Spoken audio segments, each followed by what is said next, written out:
Most small contractors make a costly assumption when choosing construction software. They assume the most powerful tool is automatically the best choice for them. Here's the truth no one tells you. Procore is one of the most advanced construction platforms in 2026, but for small contractors, it can be either a game changer or complete overkill depending on how you run your business. In this video, you'll learn exactly what Procore offers, where it struggles for small teams, and whether it is actually worth your money. Let's start with what Procore does well. Procore is built for full construction lifecycle management. A project manager like Alex can use it to control budgets, manage RFIs, track schedules, handle drawings and coordinate communication between multiple teams and job sites. Everything is centralized in one system. Now here's where it gets interesting. This level of control is powerful, but it is also complex. For small contractors, that complexity can become a real barrier. But here's the problem. Many small business owners expect software to instantly simplify their work, but Procore often requires setup, training, and process changes before you see real value. So is it actually worth it for small contractors? Let's break it down. If you are a small contractor managing simple residential projects like renovations or small builds, Procore might feel overwhelming. A contractor like Jake could spend more time learning the system than actually benefiting from it in the early stages. The platform is designed for structured workflows. That means if your business does not already have defined processes, Procore can feel heavy and complicated.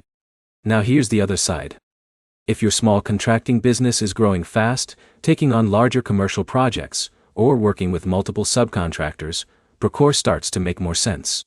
It helps prevent communication gaps, missed documentation, and cost overruns. This is where many contractors miss the real value. Procore is not just software.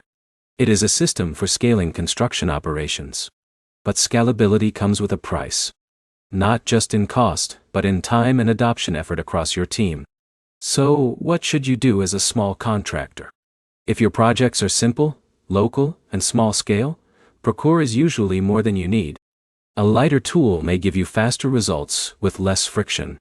But if you are planning to grow into larger projects or want tighter control over every part of your workflow, Procore can become a long-term investment rather than just a tool. Now here's the key insight most people overlook. The value of Procore is not in its features alone. It is in how well your team adopts and uses those features consistently. So the real question is not just, is Procore good? The real question is your business ready for a system like Procore? If the answer is yes, it can transform your operations. If the answer is no, it may slow you down. The biggest mistake small contractors make is choosing enterprise software before their workflow actually needs it. That leads to wasted money and low adoption. So the takeaway is simple. Procore is powerful, but it is not automatically the right fit for every small contractor. If this helped you understand it better, like, comment, and subscribe for more honest construction software reviews like this.